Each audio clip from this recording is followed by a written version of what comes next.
Golden, golden, I'll follow only golden, golden, golden things. Today we're going to be talking about curriculum, elementary school curriculum that we're going to be using this year in our homeschool. So I'm showing you the curriculum that I'm going to be using for my daughter Sophie. Sophie does have special needs, and so she's not necessarily on grade level in every subject. And we're kind of looking at two different grade levels for certain things. Her science and her history will just be elementary. I'm just going to show you each subject and how I intend to use it. And I'm going to be doing another video really soon where I'm going to talk about how I plan my school year. We're going to be doing things a little bit differently next year, and I'm really excited about how I'm going to be changing up our school year as far as planning and how often we do things and what days we do them on and stuff like that. So let's start with handwriting first. We're going to be using The Good and the Beautiful for handwriting. Sophie has always loved The Good and the Beautiful handwriting. She does have a handwriting disability, so we usually have to camp out on a handwriting level for a couple of years. We do homeschool year round, so we easily can finish a whole book, sometimes 2 books in a year. Since we homeschool year round, we don't do just the 180 days. We usually get around 190 to 205 school days. That's just average on our years. So next year she's going to be using The Good and the Beautiful Level 3. She has started using it this year. We started it mid-year, so she probably won't finish it. We may just start over at the beginning. The Good and the Beautiful Handwriting Level 3 is the level where they do introduce cursive.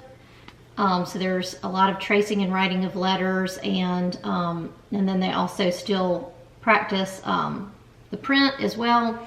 So we're going to jump back in with The Good and the Beautiful Level 3. One of the things that I've been doing with this book, and this is a new one, but the one that we're in right now, because it is so difficult for her transitioning to cursive, is I am just using like a yellow marker to write the letters on the lines where she's supposed to write them, because she's not able to do that yet, but then that just gives her an extra ability to trace it.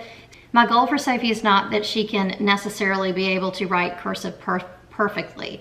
It's more that she can read cursive and that she can sign her name. So that's like my basic goal, and anything beyond that is just basically gravy. So that's what we're going to be doing this year for handwriting. I will say too, for those of y'all that follow us, we have kind of taken a little break from The Good and the Beautiful, and that's because we had been using Happy Cheetah for reading, and Happy Cheetah incorporates handwriting, and so I just didn't want to double up on handwriting while we were using the Happy Cheetah program. Happy Cheetah is kind of like a remedial reading program for students that struggle with reading, and it was really great for Sophie. So right now, I have The Good and the Beautiful Level 2, so this level is being revised, and the revised level will not be out until July. I haven't decided if I'm going to move to the current Level 2 or if I'm going to put her in the new Level 2. The current Level 2 is really supposed to be on 3rd grade level, and if she is able to move into that, then that's what I'm going to do. But if I feel like it would be better to step down a little bit, and if she needs a little bit more practice, or if I feel like she can't move as quickly, then I'm probably going to move her into the new Good and the Beautiful Language Arts Level 2. We are currently using The Good and the Beautiful Level 1, and it's working very well. Sophie really, really loves it, so I'm excited about moving her to the Level 2 when we finish Level 1. This one has a personal reader, and it also has a shared reader. I know the new Level 2 is going to be completely different. So like I said, I've got this one, and I might go ahead and use this one. I feel like if Sophie finishes Level 1 like really strong and can kind of move straight on into this one, we may just use this one instead of going to the new. But I always have that ability to kind of drop her down. Another approach that I might take with this is move her from the current Level 1 into the new Level 2. And because there's only 120 lessons and we homeschool for longer than that, what I might do is use this book for extra practice, and maybe to kind of merge her from the new Level 2 to the new level 3. So we could probably do a little bit of this or all of this even. So I might end up using both levels. I just haven't decided yet because there's not enough out about the new level 2 for me to really be able to see it and know if it'd be a better choice for her. So I'm just gonna keep my eyes open on that and just kind of play that by ear. So next I want to talk about Bible. We're going to be doing Bible differently next year. We do Bible devotions as a family at night. So I'm not trying to do Bible with Sophie like every single day. So what we did this year was we used theology, and there was 70 something lessons, and I just did 2 lessons a week. So I would just read it to her and then talk about it with her. This year I'm going to be using this my illustrated Bible for beginning readers.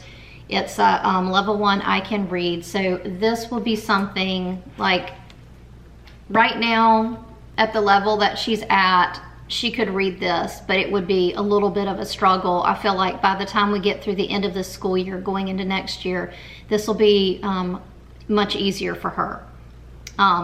So my goal for this is to do it once a week. So it's broken up into 33 Bible stories. And what I'm gonna do is have her read one of these once a week to me. So it'll be like additional reading practice, and we'll talk about it. And then I also am gonna use a primary journal, and these primary journals just have like a place to draw at the top, and then they have the lines on the bottom. And probably we'll have her either write a Bible verse or write, one of the sentences that comes out of the story, and then draw a picture at the top. And so using these 2 together, we'll do this once a week. And then again, we have our family devotions at night. All right, next I'm going to talk about history. We love the Good and the Beautiful history this year. Well, Sophie has been through all 4 years just listening to them and usually playing Legos. This year we used the Good and the Beautiful history year 1. We used the Student Explorer for grades K through 3 or 1 through 3. And that has gone really well. She had kind of picked up a few things before, so it's not completely new to her. And I feel like it's working really well with her. She does love the audio recordings, and so she's been enjoying history, and she loves the coloring sheets and things like that. So next year we're going to be using the Good and the Beautiful history year 2. The Good and the Beautiful history is a little bit different because you go through 4 different time periods every year. So year 2, it's going to be ancient Greece and ancient Asia. And then unit 2 is going to be like the Age of Exploration, the Vikings, and the pre-Columbian America. So basically the explorers. And then the 3rd unit will be Colonial America and the U.S. Constitution. And then the 4th unit will be the history of U.S. education and World War I through the Great Depression. So I'm a big fan of the Good and the Beautiful history, and I think that you might not get the full picture of the history if you haven't used it for high school. And what I did when my oldest Katie will be in college next year, so she won't be homeschooling with us. She'll be in college, taking college classes, but this year she was mostly taking dual enrollment classes. But prior to this, when we did American history and world history, what I did was I picked some of the projects that are included in the Student Explorers, and I had her do those for honors credit. And some of those projects are really amazing in going back into the source documents and really learning about some of the characters and history that, I guess what I'm saying is you can't always believe everything that you read about some of these people because you're reading like what a historian said about them versus their actual words, their actual letters. And so I love that it goes back to the original source documents, because that can look very different from what a textbook might say with bias added in and everything like that. So that's what I really love about it. Obviously you're not going to that level when you do it with a elementary age child, but this is what we're going to be using for history next year. And I'm excited about it because Sophie really, really loves it, and it's just an easy way for us to do history. So I'll be talking in my next video about how we plan to schedule it, but we're going to be doing it completely differently than what we've ever done before. Typically we would do history like twice a week and science twice a week. So we'll be doing it differently next year. The Year 2 history course also comes with a maps and images book. So it has art that it will refer you to, and also maps, where the year 2 and 4 have this kind of book, and year 1 and 3 have the big book of history stories. It also comes with a timeline. Year 2 history also comes with this game called Explorers and Settlers. This is one that I played with Sophie when we went through this before, and it's one that she can do. Some of the games are a little bit over her head, but we just make the decision, you know, on the day when it says to do the games, whether we do that or not. Also, I don't really follow the read aloud plan. We just kind of do our own read alouds with history. All right, next I'm going to talk about math.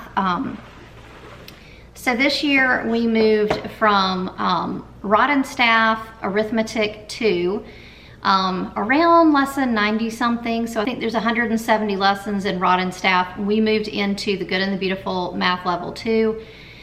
We did this because although Rod and Staff was extremely good on teaching math facts and like the constant review of that, almost to the point where I think most kids it would be too much review, but for Sophie it was really, really good.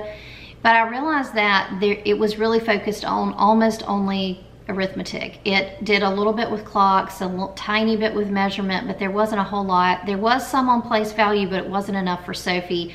And I found that we were really having some confusion with place value. So we just stopped using Rod and Staff, and we moved into the Good and the Beautiful, the new math level 2. And she absolutely loves it this year. She's been moving at a very fast pace through it, doing 2 lessons a day. And my plan was just to do that as long as she was able to, until it maybe got too hard. With all that said, I'm planning on moving Sophie to the Good and the Beautiful Math Level 3. It comes with the student book, which is also the teacher manual. You also can get a answer key if you want to. I believe you can get the answer key for free as a PDF download if you buy the Good and Beautiful Math Level. It also has a box here. The second grade one has a clock on the front. This one does not. And it has a little calendar on one side, and then there's an array mat on the other side. This is just kind of thrown into the top of the box. And then they also have these dice. One of them has, these are all based on like measurements. Like this one has like 1 quart, 1 pint, 1 gallon, and then this one has 4 quarts, 16 cups, etc. So these 2 wooden dice. It has 2 game pieces, a 10-sided die, and then like a normal, so 2 dice in the box, and then a little tape measure. And then it has some tanagram pieces that are they're magnetic. They're actually sticking together right now, so they have magnets on one side. So the back of the top has like a whiteboard, which is also magnetic.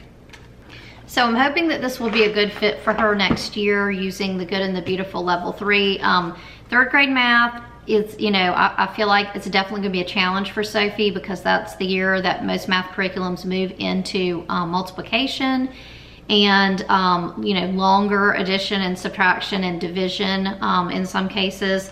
So I feel like it definitely could be a challenge for her. So we may have to move slowly. I'm not sure how it's gonna go, but I'm excited to use this with her. And she really loves the color, she loves the stories, you know, she loves everything about it. So I'll show you just kind of what the lessons look like.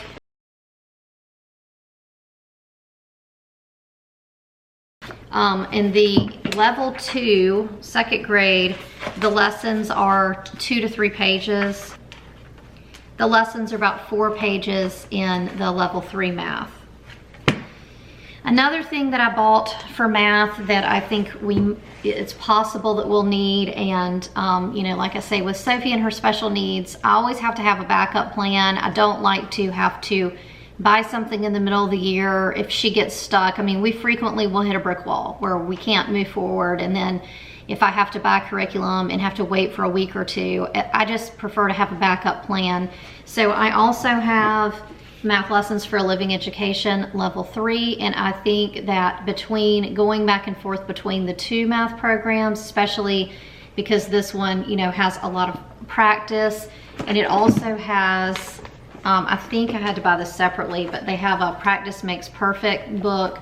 My plan is to use it for additional practice if we need it, and if we just completely hit a brick wall, then we might move to this or move back and forth. I've done that before as well, where we have two different math programs and we just move back and forth as needed. So this is basically my backup plan for math, which I almost always have.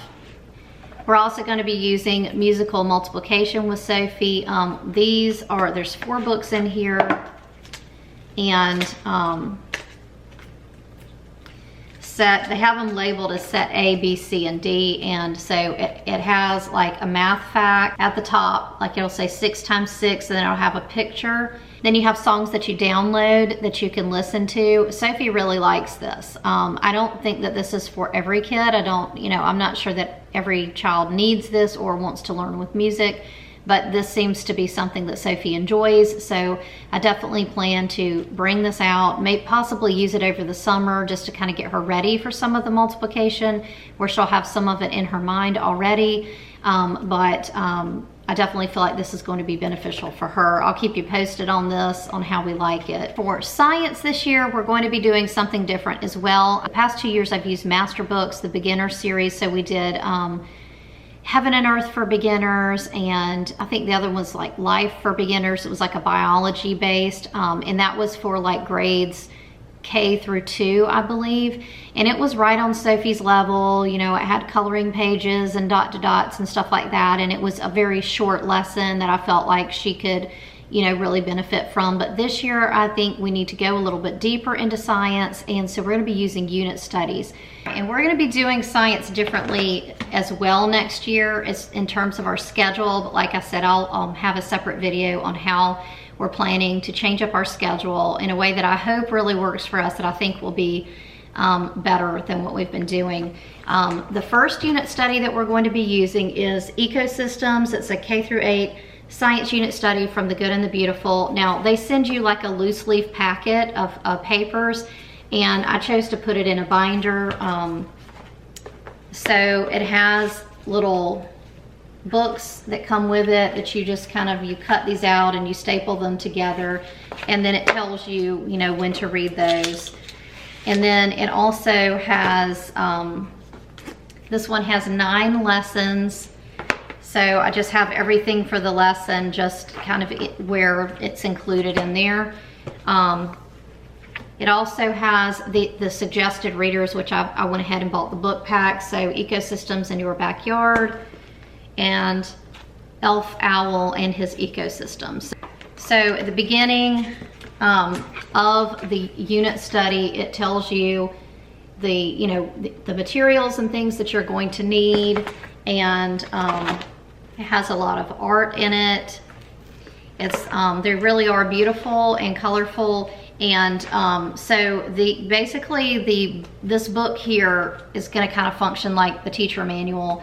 And then Sophie is also going to have a 3-ring binder. In the first part of the binder, we're going to have her History Student Explorer, and then the second half of the binder, we're going to have whatever unit study we're working on. So she's going to have, sometimes there's little sheets for the students to work on. For example, here's one. So I would just give her the sheet and 3-hole punch it and put it in her book, and we'll work on it as part of that lesson. My plan is to do 1 lesson every time we do science, which I think we've used these before and it's worked out fairly well to do that. We don't always do every single thing it says. We just kind of, I basically work this around Sophie and her needs and where she is at that point. It does have some experiments and things like that, and it tells you what to get. So I'm going to go ahead and have that planned out ahead of time. But this is the first one that we're using, Ecosystems. And like I said, it has a 9 lessons in it. We're gonna start that one over the summer. Since we do homeschool year round, then that's gonna be easy for us to finish, just kind of like through like July, August, and then in September we'll be able to switch to something else. I think is the way it's gonna work out. So the unit study that we're going to do for the majority of our first semester is going to be mammals. So again, I have it in the 3-ring binder. This one is a much longer unit study. It has 14 lessons. It has one of the cute things about this one that's unique to this one is it does have these stickers, and it has a map that you can fold out, and you're going to be adding stickers to the map as you go through the unit study. It has a good many of these, like it has about 5 or 6 of these little books that you cut out and staple. So I went ahead and did that for all of these so that we'd be ready. It also has a book pack, and the first book is called Mammals of the Small Pond. This is actually written by the Good and the Beautiful. And then this one is Mammals Down Under. And then Can You Track It? Mammals. I think all of these are published by the Good and the Beautiful. Each unit study that you get from the Good and the Beautiful, it just kind of depends on that unit study as to how many lessons it has. And then the last science unit that we're going to do for the year, we're going to be doing 3. The last one we're going to do in second semester is going to be geology. I think a lot of people use 4 unit studies in a year, but I really wanted to take it a little bit more slowly with Sophie. So the last one we're going to be using is geology, and it has 15 lessons in it. It also has a lot of the little books that you read at various different times. It has 3 pretty decent sized books. This one has a ton of beautiful pictures. It also comes with a rocks and minerals kit. It also has a book pack that includes Rocks and Mineral Study. This is published by the Good and the Beautiful. And then this one, which is The World Beneath My Feet. Okay, so that's what I have planned for Sophie for next year. Let me know down in the comments below if you know what you're going to be using with your kids and what you're most excited about for next year. It's definitely curriculum time, at least to be starting to think about it, or maybe for some of us that are planners to go ahead and buy it. So I hope you enjoyed this video. If you liked it, please give it a thumbs up. Don't forget to subscribe, and we'll see you next time. Bye.